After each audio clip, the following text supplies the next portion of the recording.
Hi, Grandpa. Hi, You know who this is? Randy? Yeah. What's the matter? I've been in a car wreck. Are you hurt, Dad? It sure sounded like him on the phone. I'd have swore on a stack of Bibles it was him.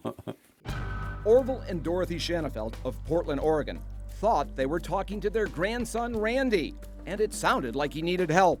Were you hurt, Dad? My ribs and my jaw. That's why I'm talking the way I am. The con man convinced them to drive to a Western Union and wire him $550 that he said he needed to get his car out of the tow yard. We'd do anything to help any of our grandkids.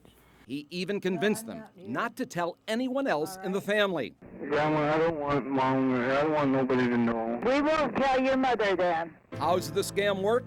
First, the con artist searches the telephone book looking for old-fashioned sounding names. My victims were Dolores, Dorothy's, Ruth, Alberta. Sheriff's Deputy Holly Hasse says the cunning con artist tricked dozens of grandparents into giving him their grandsons' names. Hi, Grandma.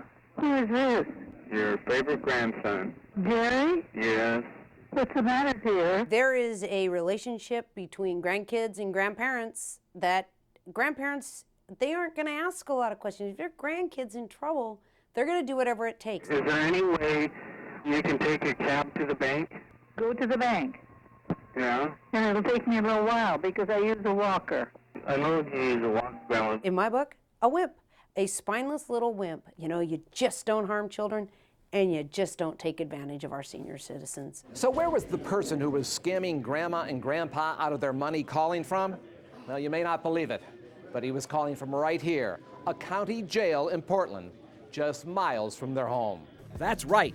The caller was an inmate, Stephen Lee Brown, and he was having the victims wire the money to his relatives. Luckily, all inmate phone calls are recorded, and the scam was exposed. Unfortunately, a lot of these crimes are never solved. No. You were lucky that you had these tapes. Yep.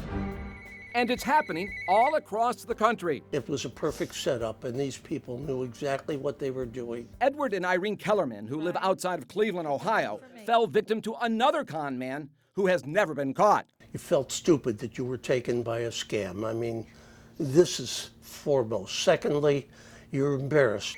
The phone scammer convinced them he was their grandson, Brian, and got them to drive to their local Walmart to send a $3,000 MoneyGram. We had this close association with all of our grandchildren. We would have done it for any one of them. It really hurt. I mean, because we're retired. We live on Social Security and a couple small dividends.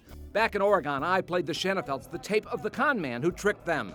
He's now serving a 17-year sentence for elderly fraud. But they still think the crook sounds just like their grandson. Even listening to this now, you still think it sounds like him. Yes, it does. Wouldn't it to you? Hi, Grandma.